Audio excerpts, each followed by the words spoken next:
नमस्कार, मेरा नाम अभिषेक सराफ है। मैं यूपीएससी के सिविल सर्विस परीक्षा 2019 में ऑल इंडिया रैंक 8 प्राप्त किया हूँ। मैं भोपाल मध्य प्रदेश से आता हूँ और मैंने ग्रेजुएशन आईआईटी कानपुर से किया है 2013 में सिविल इंजीनियरिंग में। उसके बाद मैं रेलवेज में असिस्टेंट एग्जीक्यूटिव इंजीनियर था। सिविल सर्विस परीक्षा में मेरा ये चौथा अटेम्प्ट था। उसके पहले मैंने 2015, 17 और 18 में भी एग्जाम दिया था और 17 और 18 में मेरा सिलेक्शन हुआ था, बट मैंने रैंक इंप्रूवमेंट के लिए फिर से एग्जाम दिया था। मेरी स्ट्रैटेजी बेसिकली ये थी कि जैसे जो ज्यादातर टॉपर्स फॉलो करते हैं, करना वही होता है। Exam is in such a way that it is not very unique what you have to do, but the key lies in consistency. कि आपको जो आपको पता है कि आपको नोट्स बनाने हैं, पढ़ना है, न्यूज़पेपर पढ़ना है, करंट अफेयर्स पढ़ना है, ये सब आपको कंसिस्टेंटली करना है, ऑनेस्टली करना है और रिवाइज करना है। आपको राइटिंग प्रैक्टिस करना है। तो जो आपका ट्रेडिशनल नॉलेज है, every topper has mentioned that it has been mentioned in many blogs, उसी को ऑनेस्टली और डिलीजेंटली करना है। एक चीज और है कि जब आप प्रीलिम्स मेंस इंटरव्यू के साइकिल में लग जाते हैं तो आपको you have to reorient yourself regarding how the stage of the stage of the exam in which you are, how it wants you to attempt the paper. Like prelims में आपको factual चीजें ज्यादा पता होनी चाहिए, तो वो चीजें आती हैं। मेंस में आपको एनालिटिकल ज्यादा होना पड़ता है। इंटरव्यू में आपको अपने डैफ पे फोकस करना पड़ता है। तो वैसे आप खुद को रिओरिएंट करते जाएं। प्लस एक चीज और इम्पोर्टेंट होती है मेंस में, मेंस और इंटरव्यू में प्रेजेंटेशन आपका। क्योंकि इंटरव्यू बोर्ड या फिर जो आपका मेंस का कॉपी चेक एग्जामिनर है, कॉपी चेक कर रहे हैं, वो they are seeing hundreds of copies like that. तो if something stands apart to them, then they are much more likely to give you more marks. वैसे ही अगर उनको आपकी कॉपी चेक करने में इजीली आगे बढ़ते जा रहे हैं, आपका प्रेजेंटेशन फ्लुएंट है, ल्यूसिड है, आपने प्रेजेंट ऐसे किया है अपना पॉइंट्स की, उनको इजीली दिखता जा रहा है, तो they are much more likely to give you much more many more marks. तो एक चीज प्रेजेंटेशन, दूसरा चीज कंसिस्टेंसी, तीसरा चीज ये है कि फटीग आने लगता है। 5 महीने से पढ़ रहे हैं, 6 साल, 6 महीने से पढ़ रहे हैं, फिर 1-2 साल हो गए। तो फटीग के लिए आप क्या करें, अपने जो दिन में है उसमें फ्रीक्वेंटली छोटे छोटे ब्रेक्स दें। और उसके बाद एक अपना सपोर्ट सिस्टम बनाएं, फैमिली है, फ्रेंड्स हैं, पीयर्स है, सीनियर्स है, उनसे बात करते रहें, जिससे आपको फ्रस्ट्रेशन ना हो, कॉन्फिडेंस का कमी ना हो। हर हर किसी के इंसान, हर कोई जो कंटेस्टेंट है, कैंडिडेट है, हर किसी के स्टेज में ऐसी लाइफ लाइफ में ऐसी स्टेजेस आती हैं कि उनको लगता है कि अब मेरे से नहीं हो पाएगा, मेरा सिलेक्शन नहीं हो रहा है, रिजल्ट्स नहीं आ रहे हैं। तो ऐसे ऐसे हताश ना हो। Think of the high points of your life, reenergise yourself, take a break if it is needed, and then rededicate yourself to the exam. So I would like to talk about what mistakes did I make in the previous attempts that I wrote for the civil service exam. 2015 में देखिए मेरा prelims नहीं निकला था, मैंने बहुत कम questions attempt करे थे, मैंने 67 क्वेश्चंस अटेम्प्ट करे थे 100 में से। अगर आपको डिसेंट चांसेस अपने बनाने हैं कि आपका प्रीलिम्स निकल जाए, तो you have to attempt around 85 to 90 questions. तो वो that was my first attempt और उसमें पैटर्न तभी चेंज हुआ था, मैं उतना एक्सपीरियंस नहीं था, तो उसके कारण गलती हुआ। मेरे को अटेम्प्ट करना भी नहीं आता था पेपर ठीक से, जो एलिमिनेशन होता है या फिर 3 आइट्रेशन में पेपर करना होता है वो भी मैंने नहीं करा था। सेकेंड अटेम्प्ट पे मैंने ये सब चीजें इंप्रूव करी and I got 140 marks out of 200, and which was like 20 marks above the cut off forest service. And that is something any one and every one can do. Second attempt में मैंने ऐसे paper गलत interpret कर लिया था मेरा, तो ऐसे पेपर मेरा काफी खराब गया था। 105 मार्क्स आए थे मेरे, which was like 40 marks, 35 marks below the average score of an selected candidate. उसके बाद मेंस का मेरा प्रेजेंटेशन उतना अच्छा नहीं था सेकंड सेकंड अटेम्प्ट में। थर्ड अटेम्प्ट में मैंने इंप्रूव करने की कोशिश करी, but it did not really work. ऐसे में मेरे और मार्क्स कम हो गए थे, 79 मार्क्स थे मेरे आउट ऑफ 250।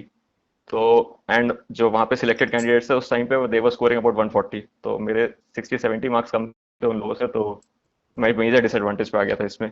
फिर वही मैंने प्रेजेंटेशन अपना इंप्रूव करा, जैसे मैंने पहले बताया था 2017-18 में मेरा उतना अच्छा प्रेजेंटेशन नहीं रहा था। मैंने एक गलती ये करी थी, मैं क्वेश्चन नंबर 11 से 20 तक पहले सॉल्व करता था मेंस में, हर पेपर में जीएस के, और फिर क्वेश्चन नंबर 1 पे आता था। तो ये that was a major blunder, क्योंकि एग्जामिनर आपकी कॉपी खोल रहा है और आपने आखिरी 1 घंटे में जो क्वेश्चन अटेम्प्ट करे वो सबसे पहले उसकी आंखों पे और आंखों के सामने आ रहे हैं।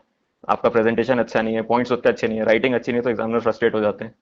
ह्यूमंस हैं वो भी, जाहिर सी बात है, 20-25 कॉपी चेक कर रहे हैं एक दिन में, तो वो भी फ्रस्ट्रेट हो जाते हैं। तो मार्क्स कम हो गए थे मेरे उसमें, आई गॉट 415 ओनली। 415 नंबर थे मेरे जीएस में 2018 में। इसको मैंने इंप्रूव करा, एक ऑब्वियस इंप्रूवमेंट था, क्वेश्चन नंबर 1 से सॉल्व कीजिए, सीधी बात है। वो मैंने ब्लंडर करा था। दूसरा, मैंने ऐसे प्रेजेंटेशन अपना सुधारा, छोटे छोटे पॉइंट्स लिखता था, अंडरलाइन करता था, फ्लो चार्ट डायग्राम काफी बढ़ा दिए मैंने। उसके बाद ऐसे में I would like to thank my friend mister Shubhanshu Jain, he is currently an IPS officer in Jharkhand under training. उनने मेरा प्रेजेंटेशन काफी इंप्रूव करा है ऐसे में। ऐसे में मेरे साथ ये होता था कि मेरे पास कंटेंट बहुत ज्यादा होता था, तो मैं बैलेंस नहीं कर पाता था। Positive negative aspects, conclusion, transition balance नहीं कर पाता था, सिर्फ कंटेंट पे फोकस रहता था कि कंटेंट दे दूं, कंटेंट दे दूं। ऐसे is not about giving your content, पहली बात। ऐसे is about showing your thinking कि मैं कैसे मल्टीपल एस्पेक्ट पे सोच पाता हूँ। कंटेंट आप जीएस में दिखा सकते हैं, कंटेंट टॉपिकल आंसर होते हैं जीएस में, आप दिखा सकते हैं कंटेंट वहां पे। ऐसे is not about your content. ये मेजर गलती में करता था। तो आप बैलेंस दिखाइए, वेरियस एस्पेक्ट्स को कवर कीजिए। ऐसे में आपको बेसिकली ये है कि यूपीएससी एक्सपेक्ट कर रहा है कि आप पढ़े लिखे आदमी हैं, 20 मिनट आपने उस टॉपिक पे सोचा है। ऐसा होता है कि मतलब 1.5 घंटे में आप 20 मिनट सोचेंगे और 1 घंटा 10 मिनट लिखेंगे, जनरली लोग ऐसे ही करते हैं। तो आपने 20 मिनट उस टॉपिक पे सोचा है, तो कुछ नया एस्पेक्ट निकला होगा ना, आपने सोचा होगा उस पर, वो नया एस्पेक्ट दिखाने वाली बात है। कोई प्रॉब्लम है, जैसे मैंने ऐसे लिखा था कि interest of the individual might not be the in the interest of the society, ये टॉपिक था, I am paraphrasing but topic यही था। तो उसमें सिर्फ ये नहीं दिखाना था कि इंटरेस्ट कैसे है सोसाइटी, इंटरेस्ट ऑफ इंडिविजुअल कैसे सोसाइटी के लिए है, कैसे नहीं है, ये दोनों चीजें दिखानी थी।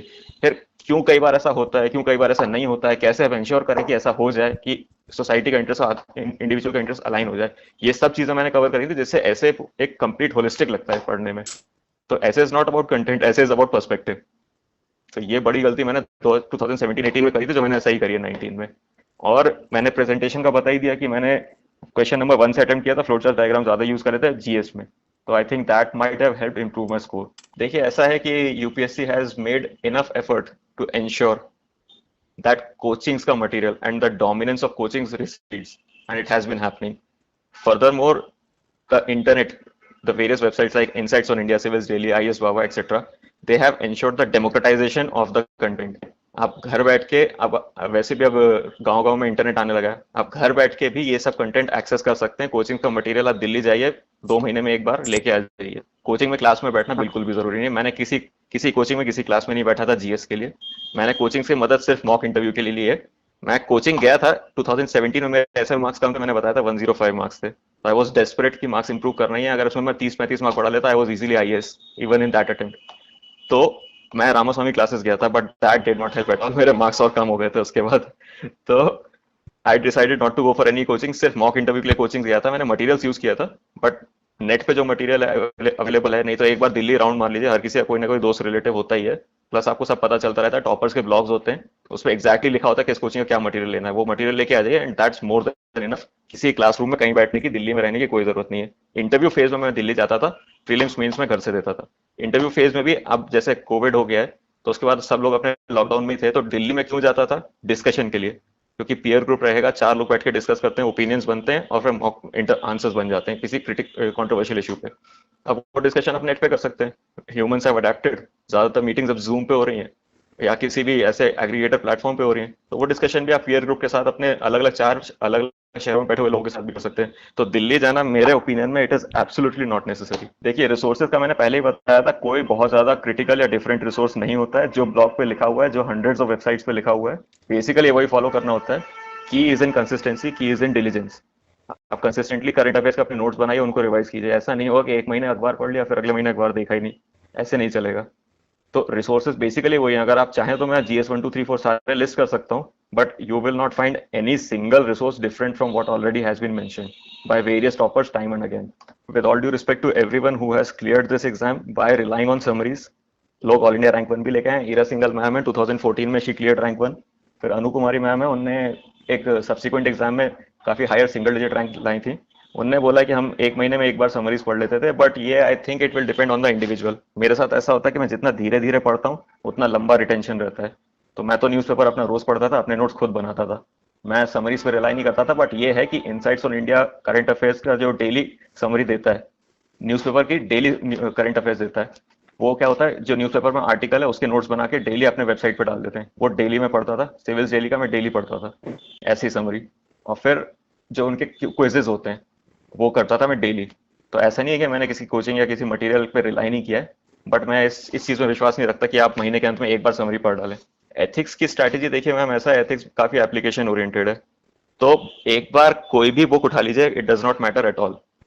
कोई भी बुक उठा लीजिए, मैंने क्रॉनिकल की लेक्सिकन जो है वो यूज करी थी, जिससे आपको बेसिक कंसेप्ट्स की फेमिलियरिटी हो जाए। उसके बाद एथिक्स का paper is not about theoretical application, it is not about theoretical concepts, it is about application. आप उस कंसेप्ट को समझें, फिर आप उसको एग्जांपल्स के थ्रू रिलेट करें जो क्वेश्चन आया उससे कि रियल लाइफ में क्या होता है। आप अपने एक्सपीरियंसेस को नरेट कर सकते हैं वहां पे कि मेरे साथ ऐसा हुआ, मैंने यहाँ से ये एथिकल प्रिंसिपल अप्लाई किया। तो प्रिंसिपल का नाम उसमें एक लाइन होगा, आपने अप्लाई कैसे किया, क्या चैलेंजेस थे, क्या लर्निंग थी, वो ज्यादा इंपॉर्टेंट है। आप सारा जो पेपर है एथिक्स का, उसमें जितने भी कीवर्ड्स हैं, टॉपिक्स, उनके बारे में अपने लाइफ से एग्जाम्पल सोचिए। किसी लीडर की लाइफ से एग्जाम्पल सोचिए, गांधी जी हैं, विश्वेश्वरैया जी हैं, इंजीनियर थे, उन और अब्राहम लिंकन है, जैसे जो इंस्पायरिंग पर्सनालिटीज हैं, उनकी लाइफ से एग्जांपल्स कलेक्ट कीजिए कि उनने कैसे इन एथिकल प्रिंसिपल्स को अपनी लाइफ में अप्लाई किया है। वो that is more important rather than some book. हर कैंडिडेट की लाइफ होती है, फैमिली होती है, सोसाइटी होती है। हर कैंडिडेट की लाइफ में हाइज एंड लोज आते हैं। तो कभी सिलेक्शन नहीं हो रहा होता है, कभी घर में कोई दिक्कत होती है। मेरी लाइफ में भी ऐसे थे। जब मैं 10 महीने का था तो मेरे फादर की डेथ हुई है, और उसके बाद मेरी मदर को काफ़ी प्रॉब्लम थी, क्योंकि हम लोग फाइनेंशियली काफ़ी कंस्ट्रेंट में रहे। मेरे को मेरे और मेरे बड़े भैया को पालने में उन्होंने काफ़ी सैक्रिफाइसेस किए। उसके बाद देखिए हाईज की अगर बात करें तो जैसे जेई जेई में सिलेक्शन था, that was one high. But जो रैंक मेरी एक्सपेक्टेड उससे थाउजेंड थाउजेंड रैंक मेरी लो आई थी।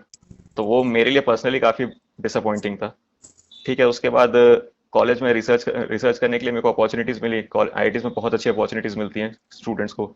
तो मेरे को इंडिया और बाहर दोनों जगह रिसर्च करने का अपॉर्चुनिटीज मिली। I got the opportunity to visit Canada and USA.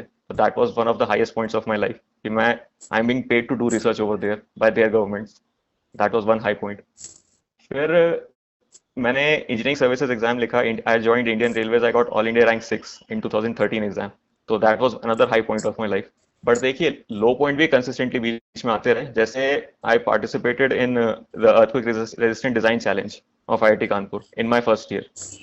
उसमें बेसिकली आपको एक बिल्डिंग बनाना था, एंड वो बिल्डिंग अर्थक्वेक के अंडर टेस्ट करी जाती। बट हम लोग ने डिजाइन अच्छी बनाई, design was appreciated by the coordinator. But हम लोग ने इम्प्लीमेंटेशन में इतना ज्यादा ब्लंडर किया, we did not manage our resources well. वो बिल्डिंग मतलब जब टेस्टिंग के लिए गई तो उस पर लोड्स लगाए गए, जैसे लाइव लोड होता है जो आपके बिल्डिंग के यूज के कारण जो लोड आता है वो लगाए गए, वो उतने में ही गिर गई। अर्थक्वेक की टेस्टिंग ही नहीं हो पाई। That was a major embarrassment कि मतलब आपकी बिल्डिंग तो है जो टेस्टिंग के पहले ही गिर गई। But that was in first year in college. उसके बाद I took a learning from that and I rose to the position of coordinator of that event in my third year. तो मैंने वो इवेंट फिर कराया था 2 साल बाद, एंड दैट वेंट वेल। तो that was one low which I converted into a high. Another low was that कि 2015 में मेरा प्रीलिम्स ही नहीं निकला था, and that was the first time any in in my life that I could not crack any exam. मैंने IIT JEE पे ध्यान दिया, वो किया, इंजीनियरिंग सर्विस पे ध्यान दिया, वो किया। 2015 में प्रीलिम्स ही नहीं निकला था, तो वो एक झटके जैसा था कि ये क्या हो गया कि एटलीस्ट प्रीलिम्स तो निकलता। तो I took a learning from that. I already told you कि उससे क्या लर्निंग ली मैंने। फिर next time I scored well in the prelims in 2017। अगला लो मैं कह सकता हूँ मेरी लाइफ में कि देखिए अब हाईज और लो साथ में आए। 2017 में मेरा सिलेक्शन हुआ, 402 रैंक आई। पर उस साल वैकेंसीज कम हो गई। वैकेंसीज कम होने से क्या हुआ, आईआरएस कस्टम्स उसके पहले 447 पे भरा था 2016 में। आई वॉज ऑलमोस्ट श्योर कि आईआरएस कस्टम्स को मिल ही जाएगा 402 रैंक पे। बट मुझे आईआरएस कस्टम्स को क्या, उसके अगली जो प्रेफरेंस थी वो भी नहीं मिला। It was a major disappointment कि देखो मैं रैंक लेके आया, वैकेंसी कम हो गई। एग्जैक्टली सेम चीज 2018 में भी हुई। मेरी 248 रैंक आई। उसके पहले आप 20 साल का डेटा देख लीजिए, इनकम टैक्स मिलता था 248 पे आराम से। मुझे इनकम टैक्स नहीं मिला, मेरे को कस्टम्स मिला। तो 2 साल से ऐसा चल रहा था कि मैं रैंक इंप्रूव करता हूँ, वैकेंसीज कम हो जाती है। तो फिर अब दैट वाज अ लो। काफी डिसअपॉइंटमेंट होता था, मतलब कहने के लिए लोगों के सामने लिस्ट में नाम था, बट फिर ऐसा लगता था कि मतलब मिल ही नहीं रहा है जो चाह रहा हूँ। मैं खुद मेहनत करता जा रहा हूँ, मिल ही नहीं रहा है। और फिर अभी ये स्टेज आ गई थी कि अब कोविड, मतलब मेरा इंटरव्यू अभी 30 जुलाई को हुआ था, तो 7 महीने से इंटरव्यू की तैयारी चल रही थी, तो थोड़ा गिव अप सा होने लगा था कि I was probably not going to write civil service exam 2020, कि ये मेरा लास्ट अटेम्प्ट होने वाला था, उसके बाद मैं नहीं करता। तो दैट वाज अनदर लो कि अब फटीग आ गया था। बट देखिए हाईज लो चलते रहते हैं। इसमें करना ये है कि आप अपने हाई पॉइंट्स को याद कीजिए लाइफ में जब आप लो पॉइंट पे हैं, कि आपको कैसा लग रहा था कि दिस, कि I am the person who achieve this. जैसे बोलते हैं जब cricketers are out of their form, तो उनको उन मैचेस की क्लिप्स दिखाते हैं जिसमें उन्होंने बहुत अच्छा परफॉर्म किया है। वही वाली बात आपको भी करना है। दूसरे से अपनी लाइफ को कंपेयर मत कीजिए। आपका कॉलेज का बैचमेट किसी फेसबुक पे कहीं किसी दूसरी कंट्री में है, वो फोटो डाल रहा है कि मैं यहाँ घूम रहा हूँ, वहां घूम रहा हूँ, मेरा 20 लाख का पैकेज है। उससे खुद को कंपेयर मत कीजिए अपने प्रिपरेशन के फेज में। They have achieve what they wanted to achieve, you are in the preparatory phase. तो प्रिपरेटरी फेज को फाइनल कल्मिनेशन वाले फेज से कंपेयर नहीं करते हैं। तो वो बात है। और फिर अपना एक सपोर्ट सिस्टम बनाइए, फैमिली, फ्रेंड्स और कोई सीनियर्स जो आपको वाकई सपोर्ट करते हैं, वाकई आपका भला चाहते हैं, उनसे बात कीजिए। So that is the way to deal with the low. और फिर हाइज तो लाइफ में आते ही रहते हैं, लोज भी आते ही रहते हैं। I was completely active on social media throughout my preparation. Why? Because मैं मानता हूँ कि ये मीडिया है, टेक्नोलॉजी है, दे आर वैल्यू न्यूट्रल। उनको आप बुरा नहीं बोल सकते, उनको आप अच्छा नहीं बोल सकते। डिपेंड करता है कि कैसे इंसान उनको यूज करता है। बहुत फेमस था, बहुत हाईली यूज्ड एग्जांपल है एटॉमिक टेक्नोलॉजी का। उससे न्यूक्लियर बॉम्ब भी बनता है, न्यूक्लियर पावर प्लांट भी बनता है। न्यूक्लियर बॉम्ब से डिस्ट्रक्शन होता है, पावर प्लांट से इलेक्ट्रिसिटी बनती है, लोगों का भला होता है। तो मैं तो मानता हूँ कि अगर आपके पास कंट्रोल है, आप खुद को कंट्रोल कर सकते हैं, प्रोडक्टिवली उसको यूज कर सकते हैं, तो सोशल मीडिया को जरूर यूज कीजिए। यूट्यूब है आपका, इतने अच्छे लेक्चर्स होते हैं उसके, व्हाट्सएप ग्रुप्स होते हैं, टेलीग्राम ग्रुप्स होते हैं, उस पर इतना कंटेंट मिलता है। तो मैं तो नहीं बोलूंगा कि cut off yourself from social media, बल्कि मेरी हॉबी है वॉचिंग डॉक्यूमेंट्रीज अबाउट स्ट्रक्चर्स। और अब मैं डाइवर्सिफाई कर रहा हूँ, तो I watch documentaries about actually about anything. तो वर्ल्ड इकोनॉमिक फोरम में जैसे उसका फेसबुक पेज है, उस पर 1 मिनट के वीडियोस आते हैं and they are so well informative कि वो चीज आप अपने आंसर्स में तक यूज करते हैं। मैं अपने डॉक्यूमेंट्रीज का जो हॉबी थी, वो मैंने अपने डिटेल्ड एप्लीकेशन फॉर्म में भी लिखा था, इंटरव्यू में अपने आंसर्स में भी यूज करता था, तो मेरे आंसर्स भी यूनिक रहते थे उसके कारण। और मैं डॉक्यूमेंट्रीज, मतलब वॉचिंग डॉक्यूमेंट्रीज अबाउट स्ट्रक्चर जो मेरी हॉबी थी, वो मैंने कॉलेज में स्टार्ट करी थी। I have been pursuing that for about a decade now. तो मैं तो नहीं बोलूंगा कि सोशल मीडिया से कट योरसेल्फ ऑफ, बट मैं ये बोलूंगा कि ध्यान से यूज करें, टाइम रेगुलेट करके यूज करें, प्रोडक्टिवली यूज करें। और अगर नहीं हो पा रहा है ये, वैसे तो कोशिश करें कि हो जाए, नहीं हो पा रहा है तो फिर you can cut yourself of. Optional में होता यह है कि लोग बोलते हैं कि देखो एंथ्रोपोलॉजी में मार्क्स आ रहे हैं, हर साल 360 नंबर आ रहे हैं उसमें किसी के, somebody scoring very high in maths, even the last year's topper was a maths optional student, तो let me go for maths. This is not the correct strategy। पहली बात, ये सही तरीका नहीं है ऑप्शनल चूज करने का। दो तरीके, दो दो पैरामीटर्स हैं मेरे ख्याल से जो ऑप्शनल चूज करने में क्रिटिकल होते हैं, वाकई जिस पे ध्यान देना चाहिए। एक वो है कि आपका इंटरेस्ट किस सब्जेक्ट में है। आप अगर 10 घंटे उस सब्जेक्ट को पढ़ सकते हैं एक दिन में, और फिर भी आप फ्रस्ट्रेट ना हो, तब जाके उस ऑप्शनल को चूज कीजिए। कोई ना कोई ऑप्शनल ऐसा होगा, कोई ना कोई ऐसा सब्जेक्ट होगा, इतनी 26-25 ऑप्शनल्स की लिस्ट है, चूज कर लीजिए उसमें से। तो दूसरा ये है कि मटेरियल रहे, कि आपको कई बार ऐसा होता है कि मटेरियल नहीं मिलता है, मार्केट में मटेरियल नहीं है, फिर किताबें सही से पता नहीं चल रही हैं। हाँ, वो एक पैरामीटर होता है जिससे आप ऑप्शनल चूज करें, थोड़ा सोच समझ के। मार्केट में अगर मटेरियल है तो ऑप्शनल वैसा ले सकते हैं। बट अगर लोग बोल रहे हैं कि यार देखो 360 नंबर आ जाते हैं, ये ऑप्शन ले लेता हूँ, तो ऐसा है कि आपको इंटरेस्ट नहीं है, आपको उसमें उतना डेडिकेशन नहीं ले पाएंगे। काफी लोग कंपटीशन में उसमें आ रहे हैं, 360 का सोच के बहुत लोग आ रहे हैं। आपको अगर सब्जेक्ट में इंटरेस्ट नहीं है, आप डेडिकेशन नहीं दे पाएंगे, you will and up with average score. तो कोई फायदा नहीं होने वाला है उस ऑप्शनल को लेके भी आपको। तो इसलिए मैं सजेस्ट करूंगा, इंटरेस्ट हो उस ऑप्शनल में लीजिए, हो सकता है आप उस ऑप्शनल के टॉपर बन जाए और फिर आपके 360 आ जाए, या 320 330 आ जाए।